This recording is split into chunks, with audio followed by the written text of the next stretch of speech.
ಸರ್ಕಾರಿ ನೌಕರಿ ಕೊಡಿಸ್ತೀವಿ ಅನ್ನೋ ಹೆಸರಲ್ಲಿ ವಂಚನೆ ಮಾಡುವಂತ ಕೇಸುಗಳು ದಿನದಿಂದ ದಿನಕ್ಕೆ ಹೆಚ್ಚಾಗ್ತಾ ಇದೆ.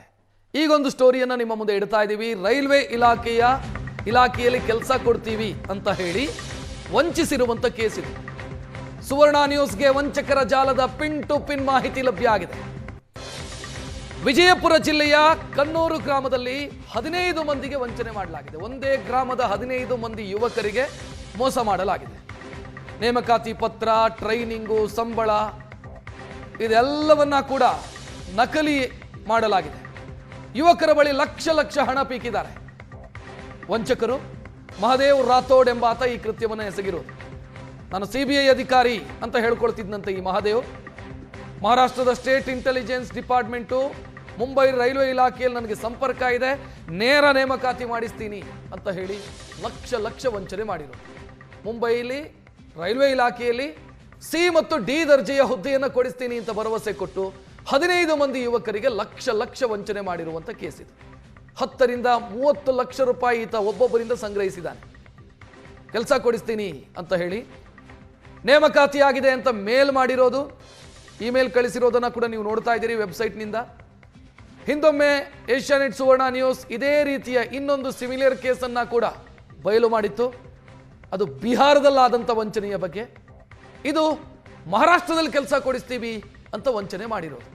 ಯಾರು ಉದ್ಯೋಗದ ನಿರೀಕ್ಷೆಯಲ್ಲಿದ್ದಾರೋ ಯುವಕರು ಅವರನ್ನು ಟಾರ್ಗೆಟ್ ಮಾಡಿ ವಂಚನೆ ಮಾಡಿರೋದು. ರೈಲ್ವೆ ಇಲಾಖೆಯಲ್ಲಿ ನೌಕರಿ ಕೊಡಿಸ್ತೀನಿ ಅಂತ ವಂಚಿಸೋದು ಹೇಗೆ ಅನ್ನೋದಕ್ಕೂ ಕೂಡ ಉತ್ತರ ಸಿಕ್ಕಿದೆ. ಕೆಲಸದ ಆಸೆಯಲ್ಲಿದ್ದಂಥ ಯುವಕರನ್ನ ನಂಬಿಸೋದು ಈತನ ಕಾಯಕ. ಈ ಮಹಾದೇವಿ ನಾನು CBI ಅಧಿಕಾರಿ ಅನ್ನೋ ಹೆಸರಲ್ಲಿ ಕರೆ ಮಾಡ್ತಿದ್ದ ಯುವಕರಿಗೆ. ಸೆಲೆಕ್ಷನ್ ಹೇಗೆ ನಡೆಯುತ್ತೆ, ಎಷ್ಟು ದುಡ್ಡು ಕೊಡಬೇಕು ಇದನ್ನೆಲ್ಲ ಹೇಳ್ತಿದ್ದ ಆತ. 50% ಹಣ ಕೊಟ್ಟ ಮೇಲೆ ಸೆಲೆಕ್ಷನ್ ಪ್ರೊಸೆಸ್ ಆರಂಭ ಆಗುತ್ತೆ ಅಂತ ಹೇಳ್ತಿದ್ದ.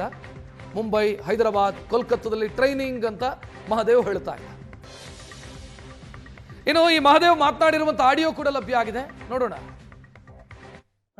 ನಾವು ಆನ್ಲೈನ್ ಪ್ರಕಾರ ನಾವು ಪ್ರೊಸೀಜರ್ ಪ್ರಕಾರ ಕೆಲಸ ಮಾಡ್ಕೊಳಕತ್ತೀವಿ. ಈಗ ನಾವು ಕಮಿಟ್ಮೆಂಟ್ ಸರ್ಚ್ ಏನ್ ಮಾಡ್ತಾ ಇದ್ದು ಆಕ್ಚುಲಿ ಸ್ಟಾರ್ಟಿಂಗ್ 50% ತಗೋತಾರ ಅವರು. ನೀವು ಎಷ್ಟು ಕೊಟ್ಟಿರಿ ಅಮೌಂಟ್ ಅವ್ರಿಗೆ ಸರ್ಗಿ? ಹೌದಲ್ಲ, ಎಷ್ಟು ಕೊಟ್ಟಿರಿ ಹೇಳ್ರಿ, ನೀವೇ ಹೇಳ್ರಿ. ಎಷ್ಟು ಕೊಟ್ಟಿರಿ? ಈಗ 185 ಕೊಟ್ಟಿರಿ. ಅವ್ರು ಆಕ್ಚುಲಿ ಸ್ಟಾರ್ಟಿಂಗ್ 2 ಲಕ್ಷ ರೂಪಾಯಿ ಬರೀ ಆನ್ಲೈನ್ ದಾಗ ಹೆಸರು ಹಾಕಿ ಮುಂದ ಸಿಲೆಕ್ಷನ್ ಲಿಸ್ಟ್ ಹಾಕ್ಲಿಕ್ಕೆ ಅವರು 2 ಲಕ್ಷ ರೂಪಾಯಿ ತಗೋತಾರ ಸ್ಟಾರ್ಟಿಂಗ್ ಒಳಗ. ನಿಮ್ಮನ್ನ ಸಿಲೆಕ್ಷನ್ ಲಿಸ್ಟ್ ಒಳಗೆ ಹೆಸರು ಹಾಕ್ಸಿನಿ. ಒಂದನೇದು. ಎರಡನೇದಾಗಿ ಆಮೇಲೆ ಏನ್ ಬರ್ತೈತಿ ನಿಮ್ದು, ಇದು ಸ್ಕೋರ್ ಕಾರ್ಡ್ ಬರ್ತೈತಿ. ಎಕ್ಸಾಮ್ ಬರ್ತೈತಿ, ಸ್ಕೋರ್ ಕಾರ್ಡ್ ನಿಮ್ದು ಎಷ್ಟು ಮಾರ್ಕ್ಸ್ ಬಿದ್ದೈತಿ ಏನು ಸ್ಕೋರ್ ಕಾರ್ಡ್ ಬಂದೈತಿ ನಿಮಗ, ಅದನ್ನು ತಲುಪೈತಿ.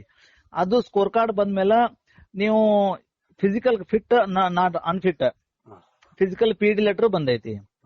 ಫಿಸಿಕಲ್ ಕೂಡ ಅವ್ರು ಮಾಡಿ ಇಟ್ಟಿದ್ದಾರೆ. ಇವತ್ತು ನಾಳೆ ಫಿಸಿಕಲ್ ಕ್ವಾಲಿಫೈಡ್ ಅಂತ ಲೆಟರ್ ಬರ್ತೈತಿ ನಿಮಗ. ಈಗೇನೋ ಶಾರ್ಟ್ ಲಿಸ್ಟ್ ಒಳಗ ಅವ್ರ ಹೆಸರು. ಯಾಕಂದ್ರೆ ಇಷ್ಟೆಲ್ಲಾ ಕೆಲಸ ಮಾಡ್ಬೇಕಂದ್ರೆ ಅವ್ರಿಗೆ 90% ದುಡ್ಡು ಹೋಗಿ ಮುಟ್ಟಿರ್ಬೇಕು. ಆಕ್ಚುಲಿ ಅವ್ರಿಗೆ ಒಂದ್ 90% ರೊಕ್ಕ ಎಲ್ಲ ಮುಟ್ಟಿದ ಮೇಲೆ ಅವರು ಇಷ್ಟೆಲ್ಲಾ ಕೆಲಸ ಮಾಡ್ತಾರೆ. ಇನ್ನು ಪ್ರಕಾಶ್ ಹೇಳಿದ ಮೇಲೆ, ಯಾಕಂದ್ರೆ ಪ್ರಕಾಶ್ ಮೊದಲಿನ ಮನುಷ್ಯದನ ಏನೋ ಕೆಲಸ ಎಲ್ಲ ಆಯ್ತು, ಏನ್ ತೊಂದ್ರೆ ಇಲ್ಲ ಅಂತಂದ. ಅದಕ್ಕೆ ನಾನು ಒಂದು ವಿಶ್ವಾಸದಲ್ಲಿ ಏನ್ ಮಾಡ್ತೀನಿ, ಅವ್ರಿಗೆ ಸರ್ ಅವ್ರು ದುಡ್ಡು ಕೊಡ್ತಾರ್ರಿ, ದುಡ್ಡಿನ ಟೆನ್ಷನ್ ಇಲ್ಲ, ನೀವು ಕೆಲಸ ಎಲ್ಲ ಮಾಡ್ರಿ. ಹೌದ್ರಿ. ಈಗ ನೋಡ್ರಿ ಎಕ್ಸಾಂಪಲ್, ಇನ್ನೊಬ್ಬ ಹುಡುಗಂದು ಅವ್ನ್ ಶಾರ್ಟ್ ಲಿಸ್ಟ್ ನಾವ್ ಹೆಸರು ಬಂದೈತಿ.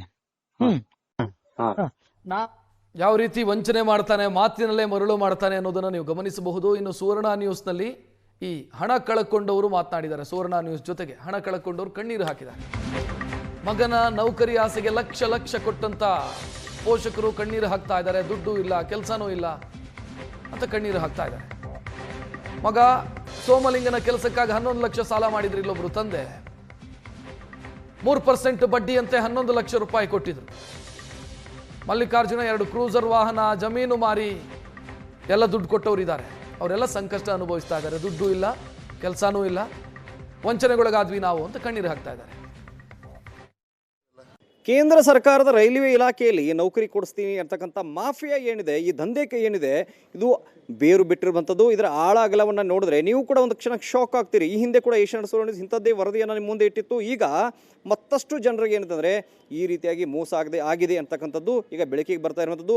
ಹಳ್ಳಿಗಳಲ್ಲಿ ಜಿಲ್ಲೆಗಳಲ್ಲಿ ಯಾವ ಮೂಲೆಗೆ ಹೋದರೂ ಕೂಡ ಇಂಥದ್ದೊಂದಿಷ್ಟು ಪ್ರಕರಣ ಈಗ ಬೆಳಕಿಗೆ ಬರ್ತಾ ಇರುವಂಥದ್ದು. ಅಂದರೆ ರೈಲ್ವೆ ಇಲಾಖೆಯಲ್ಲಿ ನೌಕರಿ ಕೊಡಿಸ್ತೀವಿ ಅಂತೇಳಿ 10 ಲಕ್ಷ 20 ಲಕ್ಷ 30 ಲಕ್ಷ, ಕೆಲವೊಬ್ಬರಿಂದ ಜೂನಿಯರ್ ಇಂಜಿನಿಯರ್ ಮಾಡ್ತೀವಿ ಇಲಾಖೆಯಲ್ಲಿ ಅಂಥೇಳಿ ಅವ್ರಿಗೆ 50 ಲಕ್ಷದವರೆಗೂ ಕೂಡ ವಸೂಲಿ ಮಾಡಿದಂಥ ಇಲ್ಲಿ ಪ್ರಕರಣಗಳಿಗೆ ಬೆಳಕಿಗೆ ಬರ್ತಾ ಇರುವಂಥದ್ದು. ನಕಲಿ ದಾಖಲೆಗಳನ್ನು ಸೃಷ್ಟಿ ಮಾಡಿದ್ದಾರೆ. ಅಂದರೆ ಮೊದಲೇ ಅವರು ತಮ್ಮ ನಕಲಿ ವೆಬ್ಸೈಟ್ ಮೂಲಕ ಅರ್ಜಿ ಹಾಕೋದಕ್ಕೆ ಹೇಳ್ತಾರೆ. ಅರ್ಜಿಯ ಬಳಿಕ ಏನಂತಂದರೆ ಈ ರೀತಿಯಾಗಿ ಅಪಾಯಿಂಟ್ಮೆಂಟ್ ಲೆಟರ್ಗಳು ಮನೆಗೆ ಬರ್ತವೆ. ಇಲ್ಲಿ ನೋಡಿ ಎಷ್ಟು ಜನ ಸೆಲೆಕ್ಷನ್ ಆದರೂ ಏನು ಅನ್ನೋದ್ರ ಬಗ್ಗೆ ನಕಲಿ, ಇದೆಲ್ಲವೂ ಕೂಡ ನಕಲಿ. ಭಾರತ ಸರ್ಕಾರ ಅಂತ ಬರೆದಿದ್ದಾರೆ, ರೈಲ್ ಮಂತ್ರಿ ಅಂತ ಬರೆದಿದ್ದಾರೆ, ಆಮೇಲೆ ರೈಲ್ವೆ ಬೋರ್ಡ್ ಅಂತ ಬರೆದಿದೆ. ಇದೆಲ್ಲವೂ ಕೂಡ ನಕಲಿ. ಈ ರೀತಿಯಾಗಿ ಡಾಕ್ಯುಮೆಂಟ್ಗಳನ್ನ ಕ್ರಿಯೇಟ್ ಮಾಡ್ತಾರೆ. ಇಲ್ಲಿ ನೋಡಿ ಕ್ಯಾಂಡಿಡೇಟ್ಗಳ ಸೆಲೆಕ್ಷನ್ ಆಗಿದೆ. ಇಲ್ಲಿ ನೋಡಿ, ಇಲ್ಲಿ ಚೇತನ್ ಹಂಚಿನಾಳ್ ಅಂಥೇಳಿ, ಗೌರವ್ ಅಂಥೇಳಿ, ಮತ್ತು ವಿಜಯಲಕ್ಷ್ಮಿ, ಇದರಲ್ಲಿ ಮಹಿಳೆಯರು ಸಹ ಹೆಣ್ಮಕ್ಳು ಸಹ ಇದ್ದಾರೆ. ಇಲ್ಲಿ ನೋಡಿ ಲಿಸ್ಟ್ ಯಾವ ರೀತಿಯಾಗಿದೆ, ಅಂದರೆ ಇವರೆಲ್ಲ ಅಪಾಯಿಂಟ್ ಆಗಿದ್ದಾರೆ ಅಂಥೇಳಿ. ಇದೆಲ್ಲವೂ ಕೂಡ ನಕಲಿ ಲಿಸ್ಟ್. ಇದು ಅಂದರೆ 76 ಜನರ ಒಂದು ಏನು ಲಿಸ್ಟ್ ಇದೆ, 76 ಜನರ ಲಿಸ್ಟ್ ಇದೆ. ಇದೆಲ್ಲವೂ ಕೂಡ ನಕಲಿ ಇರುವಂಥದ್ದು. ಅಂದರೆ ಇಷ್ಟು ಜನರಿಂದ, ಅಂದರೆ ವಿಜಯಪುರ ಜಿಲ್ಲೆಯಲ್ಲಿ ಬೆಳಕಿಗೆ ಬರ್ತಾ ಇರುವಂಥದ್ದು ಇದು. ಅಂದರೆ ಇಲ್ಲಿ ಇಷ್ಟು ಜನರಿಂದ ಲಕ್ಷ ವಸೂಲಿಯನ್ನು ಮಾಡಿ ಇವರಿಗೆ ಕೇಂದ್ರ ಸರ್ಕಾರದಲ್ಲಿ ನಾವು